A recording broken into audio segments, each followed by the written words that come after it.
Jay, that's strangely close to Daniel Jones from the Giants. Daniel, is that you? Beat the Chiefs. Show me. If the Broncos and Russell Wilson can show me that they can beat the Chiefs, then I will start believing. The crowd up. And so are this defense, and Kansas City won't snap the ball again. The Denver Broncos have beaten the Kansas City Chiefs. David Montgomery on the Lions, former Bear, gonna make this his revenge game for sure. David Montgomery gets the touchdown that ices the game. No! And there's the flag. There's flags. There's flags. There's flags. There's flags. Snap. Hold. Kick. Denver wins! Denver wins! Let's go! They open. No! What happened? Oh shit. Yo, what is going on? Welcome to Only Football. We are going to go through our recap before the Bears kick off with the Commanders. That is coming up here in 55 minutes. So we're going to go through this pretty quick. We're going to start with the Broncos and Jets. The Broncos beat the Jets 13-11. Now, this was not the game of the week by any means. This was a rough game. Even if you were a Broncos fan, it was a rough game. There's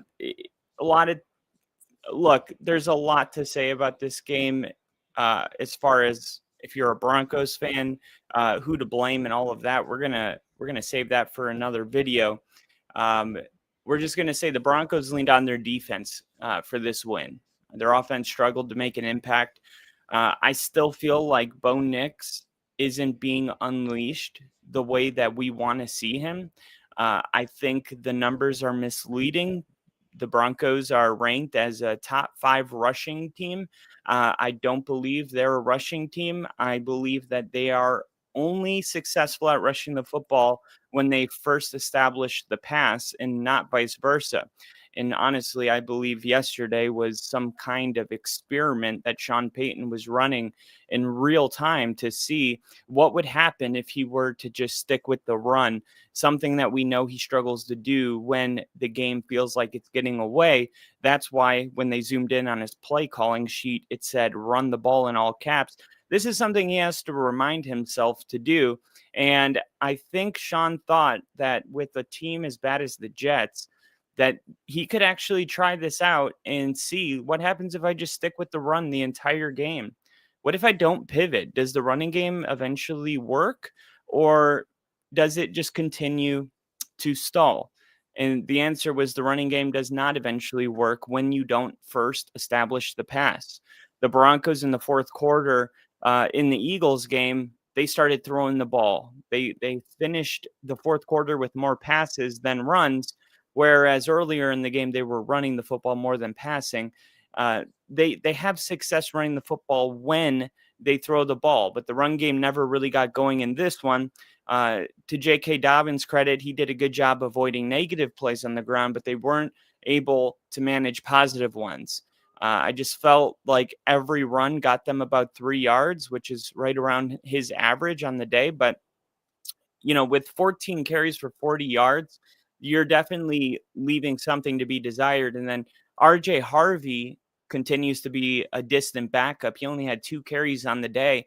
I don't understand that at all, especially considering J.K. Dobbins wasn't having an incredible day. There just wasn't a lot of yards to go around for the receivers. Troy Franklin, 1 catch, 17 yards. The first third down of the game, he picked up and then fumbled the football, which led to 3 immediate points for the Jets. We continued to make mistakes early in football games, whether it was the drop on third down from Cortland Sutton last week against Philly or the fumble this week. Marvin Mims also had a fumble that we were able to recover, but still we had multiple holding penalties. And this is just the first game we've had without Ben Powers, and it's proving to be a much bigger problem than I think we thought.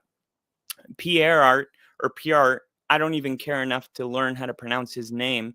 He was so bad that I would be very disappointed if I saw him again next week. He had 3 holding calls. Of course, all of them were at a terrible time when the Broncos had a major gain downfield and ends up, resulting in a punt.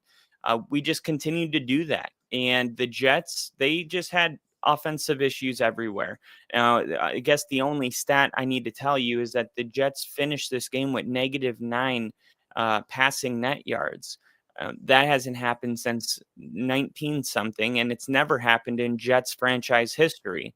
Breece Hall is the workhorse with Braylon Allen on IR. And with the way this offense is trending, though, that is pretty much all you have, okay, on this team. I mean, Garrett Wilson, he had 3 catches for 13 yards. He got a lot of targets, but not a lot of good opportunities. Mason Taylor caught his only target. It's kind of gross to say this, but this team is pretty dependent on garbage time to put up consistent fantasy performers. It was just one of those games that you're never going to rewatch. You're just going to turn the page and hope it never gets talked about again. But the Broncos get the win. They have a 3-game winning streak for what it's worth, including wins against teams like the Bengals and the Jets. They also have the Eagles on the road, although that one may not mean as much to you after the get embarrassed by the Giants on Thursday night. But it's still an impressive win, and you can only beat who you play. Next up, we're going to go to the Rams and the Ravens. And this was a game where the Ravens really felt like their season was on the line. And if they didn't win this game, they were going to have a margin for victory that is arguably just unfair. And the Ravens went out there and they scored 3 points. Matthew Stafford and the Rams offense was the surprising thing in this game.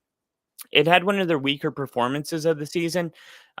This has been a really bad defense lately. And I don't know if it's a testament to Puka Nakua's importance on this offense, because Puka got hurt in the second quarter and the offense was moving the ball more effectively prior to his injury. But Stafford was 17 for 26, only 181 yards and a touchdown, and he lost the fumble. Kyren Williams maintained his clear lead back status. Pretty standard day from him. No big plays on the ground. A few nice blitz pickups, consistent yardage, and he had a really good 4th down reception down the sideline to set up his own touchdown run on the next play. Williams was 13 carries for 50 yards and a touchdown, plus 2 catches for 37 yards through the air. Blake Corum came into the game on the Rams' 3rd possession, as he's done in the past, but Corum injured his ankle on the drive. He did return late in the game, but the injury pretty much impacted his fantasy day. He only had 5 carries for 23 yards. Puka Nacua injured his foot in the second quarter. Like I said, he returned late in the game, but McVay was made no comment about whether the injury impacted his usage and what his status would be moving forward. Davante Adams had more opportunities with Puka Nacua out, and I think that's what was really surprising, is that Davante Adams still finished with a very impressive day. When you look at his fantasy numbers, I think he didn't even hit double digits. Tyler Higbee led the team in receiving yards. So the Ravens did what they needed to do defensively to give their offense a chance to win this game. But when you can't score a single touchdown, it's going to be a tough day. Lamar Jackson is probably the single most important player to any franchise right now.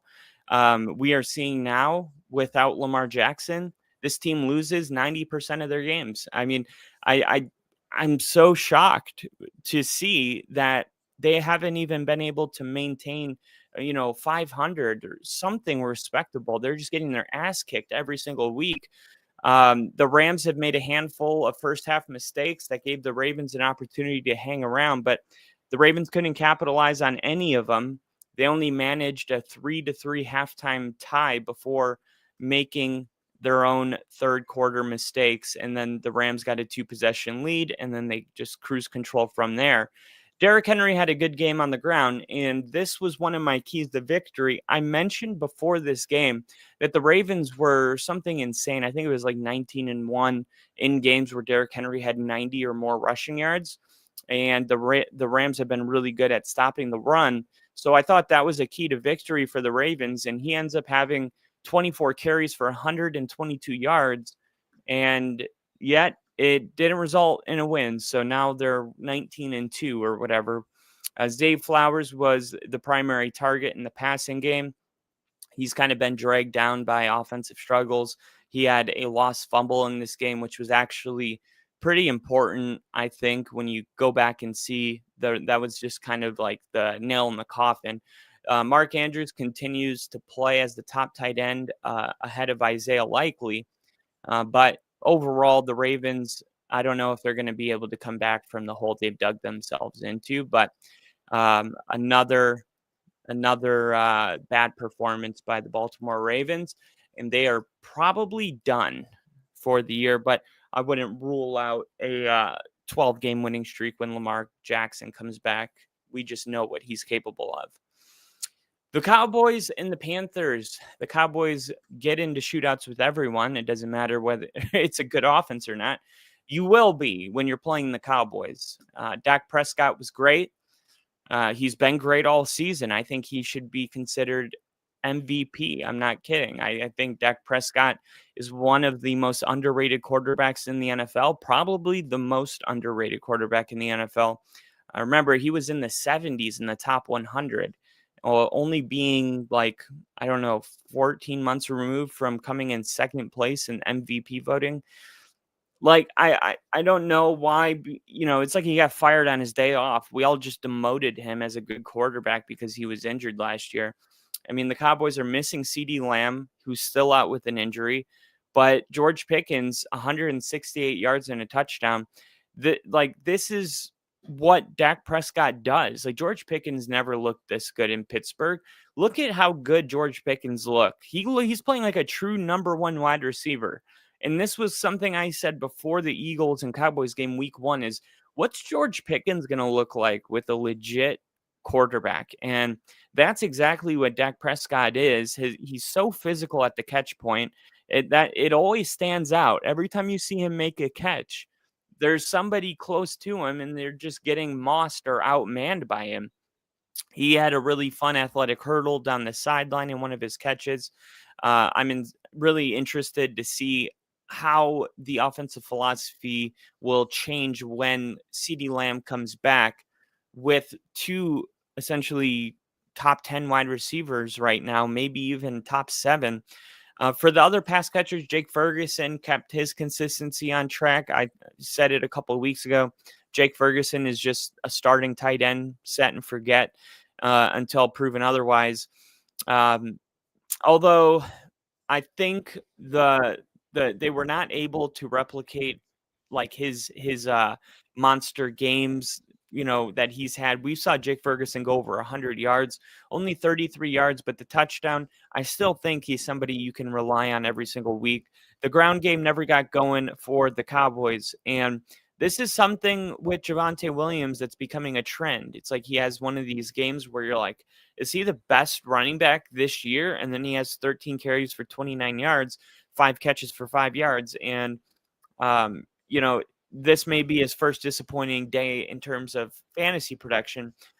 But this has been there if you were looking close enough. Like his game against the Cowboys, he had 2 touchdowns on the goal line. And then you looked at his average yards per carry and you said, okay, well, what would have happened if, the Cowboys weren't set up on the 1 yard line? If he didn't have those 2 touchdowns, this is the answer. You'd have a game like this.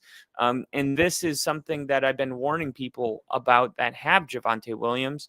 I'm not trying to take anything away from him. I think he's definitely putting together his best season since maybe his rookie year. But there's still 13 carries for 29 yards in a pretty, insignificant yard per carry in a couple of his games. Ricky Dowdle was really the star of the show in this game. He was picking up 7 yards on first down runs the entire game. Credit to the blocking, but also I felt like Dowdle was maximizing the lanes he was given. Great revenge game. You almost wonder, like, hey, can he play like this every single week? I mean, he finished with 30 carries, 183 yards. He had 4 catches for 56 yards and a touchdown. He definitely deserves to be starting even once Chuba Hubbard returns from injury. Bryce Young was also good today, as are most quarterbacks going against the Cowboys. His job was made pretty easy. Just how effective Dowdle was made it that way. I feel like I call him T-Mac because I can never pronounce his first name. His one interception actually hit T-Mac in the hands. Young was 17 for 25, 199 yards with 3 touchdowns and 1 interception only. So Jimmy Horn, he's getting more opportunities in the offense. His speed stands out. He took an end around for 11 yards, and then Xavier Legette had 2 catches, or I'm sorry, 2 targets today. I would like to see more from a guy that they drafted, I believe in the first round, if not high second round. This is somebody that should be playing a bigger role than 2 targets. He's been unimpressive this season. He probably is going to be sent to the bench when Jalen Coker returns from IR. But I feel like if you're only giving him 2 targets, how can you blame him? Although maybe he's just not getting the separation. I haven't looked deep enough, to give a cold answer on that. But I will say the Carolina Panthers, this was a huge win for the program. This is one that they would lose in the past. It's good to see their offense start to click. It's good to see them get a real running game. This is what I saw in the Panthers when I predicted them to win their division before the season started. We'll see if they can build from here. But Dak Prescott, all he can think is, man, what if I had a defense? What if I had Patrick Surtain instead of Micah Parsons? You know what I mean? Like, the Broncos gave up -9 net yards, passing yards the whole game. He's like, dude, we're giving up 500 a game. That's crazy. But man, it's sad to see. It reminds me of what we saw with Joe Burrow, where they're just wasting his best season. This does feel like one of Dak's best years. We'll see if the Cowboys can just become a mediocre defense and they'll be a playoff team. The Cardinals and the Colts. I thought the Cardinals, the big story for me, and I wanted to be careful how I said this, but I felt like the Cardinals looked a lot more impressive with Kyler Murray out with a foot injury. Jacoby Brissett and his backup skill position players had the ball inside the Colts 10 with a minute to go in this game and a chance to win it. They lost Marvin Harrison to a concussion. By the way, he ends up coming back in the game, and then he gets hit again, and then he's out with the concussion. I'm like, wait, why was he back in the game? The first concussion, his head hit the ground way harder, and then he's back out on the field, and then he has, maybe half of the impact, and then he's like out because, of course, that's like 2 in a row. And I'm just been disappointed with the concussion protocol this year because it was the same thing we saw. I think it was on Monday Night Football with no, it was Thursday Night Football with Jackson Dart, who was clearly, he had his head so hard on the turf that he had to, lay there for a minute and a half just for him to go into the medical tent, and then Brian Dable to keep walking in there and go, what's going on? What's going on? The medical guy keeps kicking him out. It's like, dude, like, I get why you feel that way, but you can't act like that. Like, it makes you look so terrible. Like, first things first, player health and safety. It has to be the first important thing. Okay? Look at Dan Campbell for comparison. In the playoff game, when Jared Goff threw, I believe it was a pick 6, and he was trying to make a play, and he got hit so hard that he had to go into the medical tent. And when they asked him about it, he was like, oh, I was already ready to go, to my next quarterback. I didn't think he was coming back after that hit, and safety is the most important thing. I was shocked that he was going to continue to play. It was like the first quarter. And like that's how you're supposed to act. You're not supposed to be harassing your own medical staff about whether or not your player's going to play because Russell Wilson sucks. Sorry, get a better backup.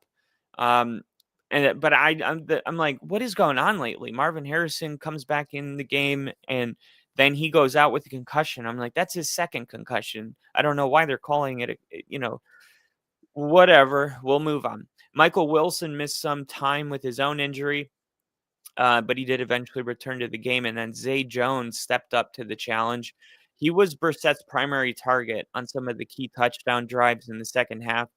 He was as shifty as I remember him being, and I'm not really sure why there hasn't been more of him, for Arizona up to this point, but it doesn't matter who's under center. Trey McBride is a key player in the passing game, and he shows up every single week. I also like what I saw from Greg Dortch, who had a drag route that gave the Cardinals a third quarter lead. The Cardinals running backs are unimpressive. Bam Knight, somebody I picked up from waivers like 20 minutes before kickoff because he was, ruled the starter. It wasn't really the starter by much. He only had 2 more carries than Carter, and they both had 34 yards. And then one had 20 yards in one catch. The other one had 2 catches for 30 yards. I mean, both of them are just not very reliable in fantasy terms. And for just the Cardinals, they just really need a better answer at running back. Colts, it was kind of a slow start offensively. They scored a touchdown on their first drive, but they went 3 and out on their next 2 possessions, and then they had an interception. And then they decided to lean harder on Jonathan Taylor and then rightening the ship the rest of the way. And I mentioned this, like the Colts are one of the most balanced teams in the NFL. They are. They're not one of. They're the most balanced team in the NFL. They run and pass. It's about a 50-50 split. Yet they're the only team that's top 5 in both categories. Tyler Warren is the top target in this offense, and he's consistent on a weekly basis. I think he's been the most impressive rookie at any skill position this season, and he's already a top NFL tight end. Jonathan Taylor is on track to win Offensive Player of the Year. I thought Alec Pierce, who returned from injury, and Adonai Mitchell was made a healthy scratch. Pierce was pretty good because he adds a downfield element that the team is missing when he's not there.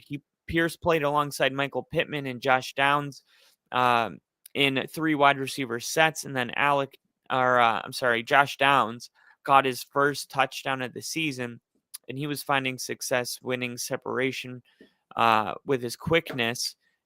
The weird part of this whole game was when the story came out that Anthony Richardson broke his eye socket in pregame warmups. I'm sorry, I'm not even laughing, but I didn't even know you could break your eye socket. Something with a rubber leg band. He should be out for at least a couple of weeks, but I guess when it rains, it pours. The Seahawks and Jaguars. This was my don't touch it of the week. Some people were saying, no, the Jags are going to win. Trust me. I didn't feel good about this one. The Seahawks end up winning 20-12. Sam Darnold's playing at a very high level for Seattle right now. He's more of a take what the defense gives you kind of player, but he also has no issue pushing the ball downfield. As a matter of fact, I think he leads all quarterbacks in throws that are 20 yards or more. And a big reason for that is JSN, who is leading the NFL in those targets. I remember when he was coming out of college, they said his speed was a concern because he ran a 4.5. He's just running past coverage out there every single week. He had a 61-yard touchdown reception halfway through the second quarter, which sparked the offense. Cooper Kupp, he hauled in a touchdown today. He's the wide receiver 2 for Seattle, and his weekly usage leaves him, more of a flex play. But he's definitely lost a step, but he still does have more to give in the NFL. I thought he made a really good catch in this game. Torrey Horton did not catch a pass today, but he's the wide receiver 3. That's just crazy target concentration in this offense. That you're getting all the targets going to JSN, essentially, two to Cooper Kupp, 3 to AJ Barner, and then nothing to Torrey Horton. The thing is, the Jaguars' offense just didn't feel in sync today, and this is something that I had been saying. The Jacksonville Jaguars offensively remind me of the Broncos, where they rank top 5 in rushing yards. But when you watch them play, it doesn't feel like they can run the ball whenever they want, however they want. It feels like they kind of rely on the passing game to get going, but that's also not reliable. Um, every week it kind of feels like you're getting now their floor is a lot higher. But I just feel like the running game being ineffective for some of the same reasons why Trevor Lawrence was under constant pressure. There isn't much room to run. Travis Etienne had 12 carries for 27 yards. And with Liam Cohen, he's going to try to run the football. He loves running the football. He wants to stay balanced, but sometimes there's just nothing there. And you don't want to become one-dimensional, so you just stick with it, and it never really gets going. There's the injury to Brenton Strange. There was some expectations that Hunter Long would see an expanded role. That didn't come to fruition. 10 players caught passes for the Jaguars. Notably, Travis Hunter caught 4. He was second on the team in targets, but most receptions were screen passes, and they didn't really go anywhere. He only finished with 15 yards. Parker Washington had a couple catches, but the Jags were put in a worse situation than they ideally should have been into, because Cam Little missing an extra point and a field goal. That was his only 2 attempts on the day. I was making a joke, like, this guy can kick it from 70, but for some reason, an extra point, it's too close. The Chargers and the Dolphins, 22-27. Chargers get the win, and they stop the bleeding for now. They came into this game losing 2 in a row. They finally get a win. The Chargers offense hasn't looked this capable in weeks. The Dolphins are an exploitable team, but it's great for the Chargers to get a little bit of momentum going. Herbert is really a high-end QB. He had more time before pressure than he's been allowed in previous weeks. And I gave you the stat that Justin Herbert throws with a healthy Joe Alt. With a healthy Joe Alt, Justin Herbert throws about 52% of his passes under 2.5 seconds. When Joe Alt isn't on the field, that number goes to almost 70%, 68% of his passes. So the whole identity of this offense changes. They start throwing the ball really quick to try to combat the pass rush, and that's just exactly what we saw. I told you, out of the running backs between Hassan Haskins and Vidal, to start Vidal. That was my big nugget of information that I said, because he went to Michigan and he played with Harbaugh. He started at running back, and that is exactly what I should have done. But because there was 2 running backs, for some reason, with 5 minutes left to go, I took Vidal and I dropped him for the running back who was starting in the Cardinals game in Bam Knight, and I swapped him out. I have no idea why. I guess I assumed that Bam Knight didn't have competition, and Hassan Haskins and Vidal were going to battle 50-50. I should have left it alone, because Vidal finished with 18 carries for 124 yards, and he had 3 catches for 14 yards and a touchdown. I would have won this week if I just left the frickin' roster alone. I'm getting madder just talking about it, because I'm realizing I would have won this week had I just left it alone. My own source, my own investigation. I came to my own conclusion, and then at the very last second, I just pivot for no reason. The Dolphins had a heartbreaking loss. They were at home. Tua, we're going to talk about this kind of stuff later, but Tua, man, he made some comments after the game about, player-only meetings, and if they need to be mandatory because certain players aren't showing up. And Mike McDaniel said, that's no place for him to be talking about it, and heavy is the crown. we're going to get into all of that. But just for right now, Devon Achan's the best player in this offense. I called it when we were in the draft. He was my player that I wanted Denver to take, and instead we took somebody else that I can't remember, and the Dolphins were on the clock next, and they took Achane. Ever since then, I've been wishing that the Broncos took Achane. He had his longest touchdown in a while with a 49-yard touchdown, virtually untouched. This guy is a freak of nature. I swear, like, Achane gets better every time I see him play. Jalen Waddle's not the shifty athlete that Tyreek Hill is, but he's doing pretty well as the clear number one wide receiver, 6 catches, 95 yards, no touchdowns, and he did have a drop early in the game that resulted in an interception, but he made for it by being the go-to guy for the rest of the day. And he had the best catch of the year in the NFL. So far on a deep pass where he had to change the shoulder. He was tracking the ball over, and then he caught it while on his back.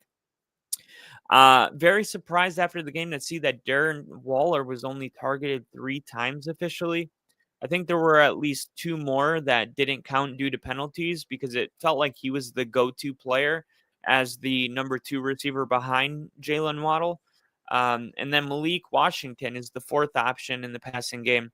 He had 4 targets. Browns and Steelers. Gosh, does it get any more ugly? Yeah, it does. Broncos, Jets.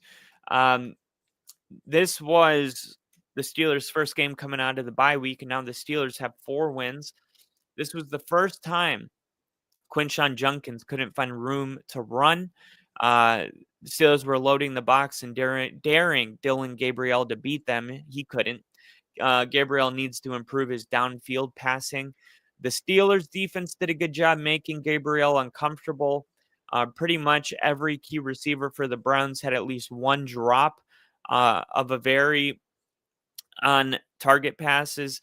It felt like there was a few plays that, whether it was Jerry Jeudy or David Njoku, that you just wanted back. That they needed to take advantage of every opportunity, and they didn't.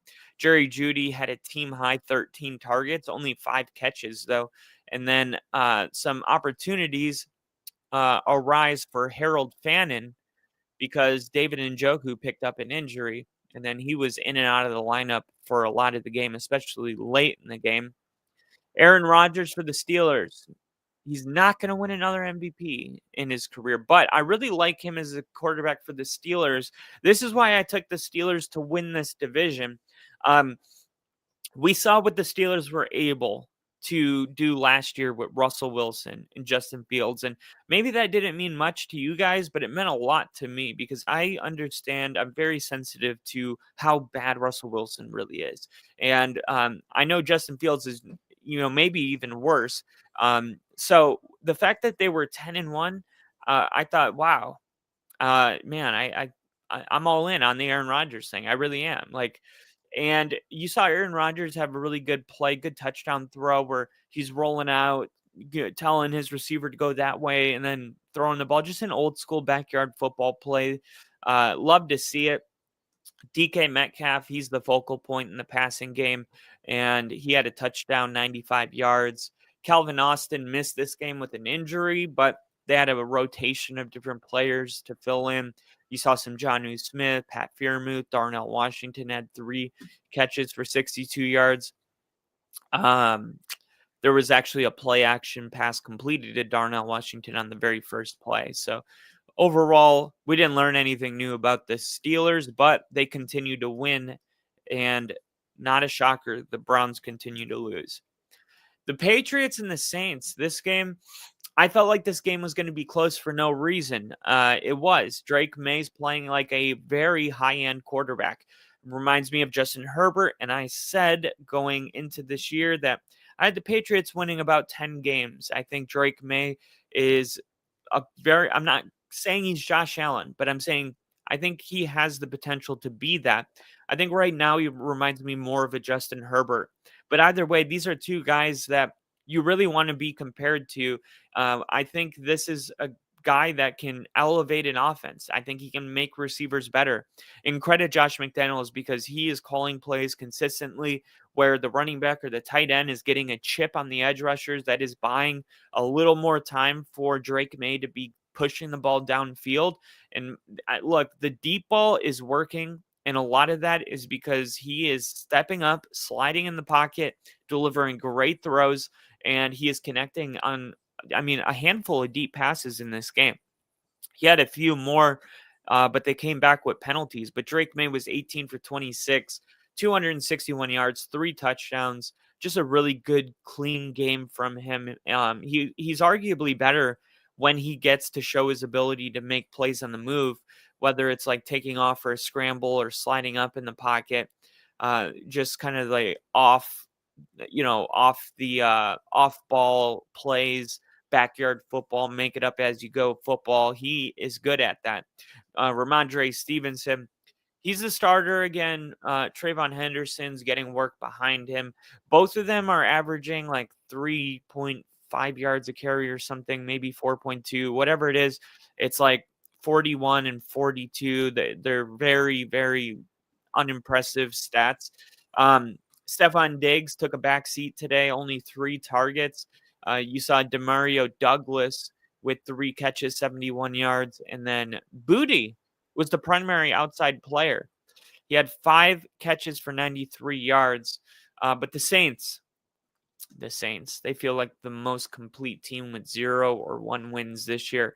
Spencer Rattler is really playing well for them. Look, sometimes you're playing the best you can. You're doing the best you can with what you got, and it's just not enough, right? Alvin Kamara and Kendre Miller, the backfield's been pretty close to 50-50 split in terms of carries the past couple of weeks, but that's more because Alvin Kamara has been dealing with an injury. He was questionable going into this game. I think it's fair to say that the Saints have the right coach. I like Kellen Moore. Look at the Eagles without him, right? Coordinators matter, and Kellen Moore, I'm just so glad somebody finally gave him an opportunity. But for the Saints, they got a lot of work to do. So far, they are going to just consider this first year a grace period, I think, for Kellen Moore. No one's expecting them to be a playoff team this year. All right, next up, and I got to go through these pretty quick because we got Monday Night Football right around the corner. We got the Raiders beating the Titans, and this is why Brian Callahan is fired. Brian Callahan is fired.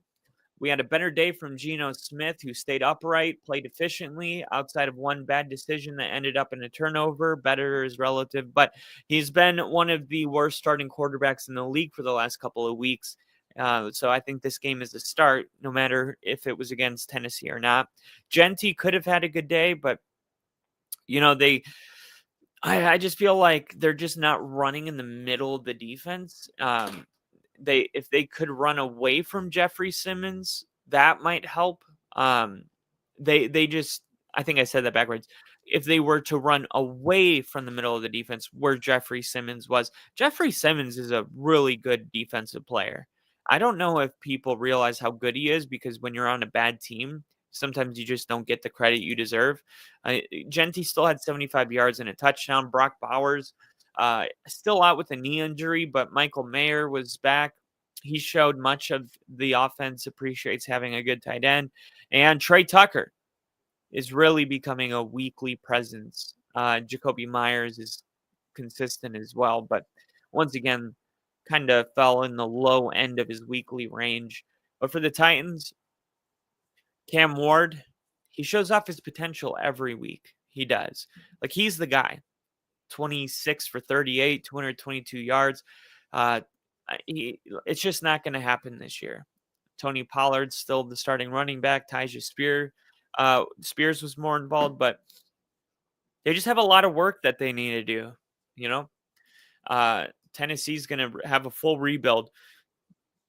And whoever the coach is that's hired next, it's going to be dependent on his ability to recruit a good staff. The GM for the Titans, who came from Kansas City, he saw Andy Reid put together a really good staff.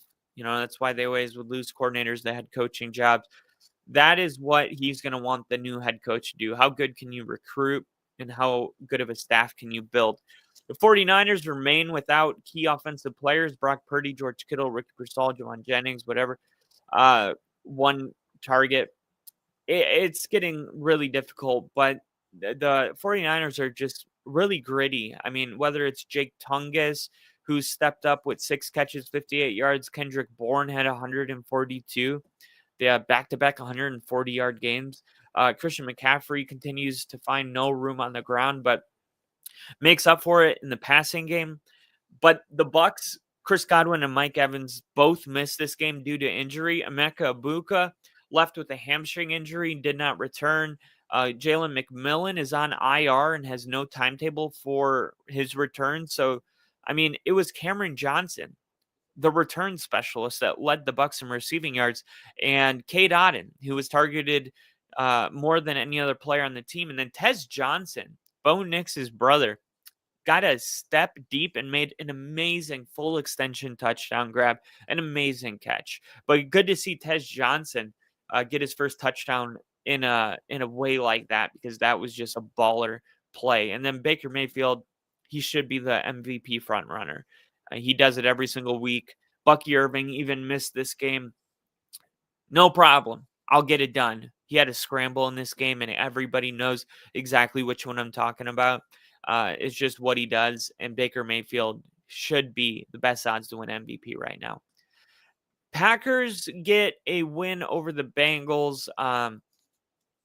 The Bengals try to come back late in this game, but too little too late. I think the Packers, after starting really hot, have kind of let up a little bit.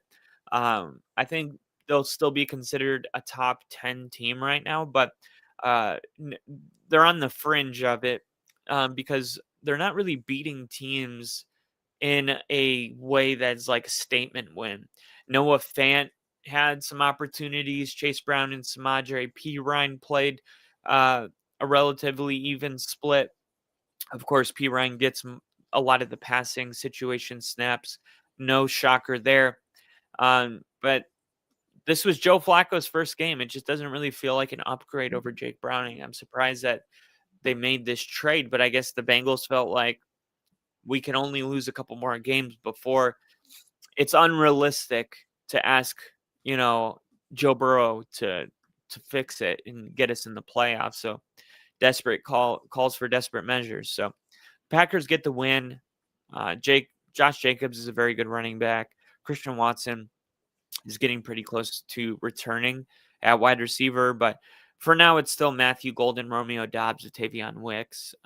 Tucker Kraft showed a pretty good effort to get in the end zone, but hard to learn something from a win over the Bengals. Sorry if that's too harsh for our Bengal fans. Then we had Sunday Night Football. After a poor start to the season, the Chiefs are playing good football. I hate to say it, but they are. It starts with Mahomes. Mahomes is elevating every decent offensive roster starter, and that's what he does. Let's just face it. One of the guys I really like is Tyquan Thornton. He had no targets, which I only highlight because I've been thinking that he's playing well enough to maintain a role in the offense, but no targets. Whatever. Travis Kelce had a big game. Taylor Swift was in the booth, and she was up there with what's her name? The Iowa star. You guys know who I'm talking about. I'm blanking on her name. So maybe he told Patrick Mahomes, like, hey, I need to have a big game today. I mean, Caitlin Clark, I need to have a big game today. All right, help a brother out. Give me some targets. And he did. Juju, Hollywood Brown, Xavier Worthy, they were the primary receivers. And the Lions, it was the perfect storm for them. They had a touchdown that was called back because of some logistical reason with the quarterback not lining up before going out. So logistically, then they had a couple big plays that were called back from a holding penalty. Their offense wasn't on the field a lot. Thought that they didn't see that many opportunities. Like, it was not uncommon for both teams to have the ball once and then the quarter to be over. So I still feel like the Lions are the better team. I just feel like the Chiefs were able to win this one. If they played again tomorrow, I would take the Lions. The other thing is Jared Goff is such a good freaking quarterback. I just see the throws he makes when I'm watching the replay, and I go, why is that, like, normal? You know what I mean? Like, it's like, look at this throw. Oh, yeah. And I'm like, dude, he is throwing in these tiny pocket windows, you know, in these specific layers of the defense. Like, it is truly a thing of art. And I don't know. I just want to say, I think Jared Goff is just a very, very, very, very, very good quarterback. Very good quarterback. I want to make that super clear because I don't feel like we give him enough credit. I really don't. But yeah, those were Sunday's games yesterday. Let me know what one you guys liked, what one you didn't like. Me and Rick, we're going to be live here in about 10 minutes for the Bears and the Commanders. I love you guys. I will see you guys on the Monday Night Football stream. That's all I got for now. Hit that like button, hit that sub button. I'll see you guys in a little bit. See you.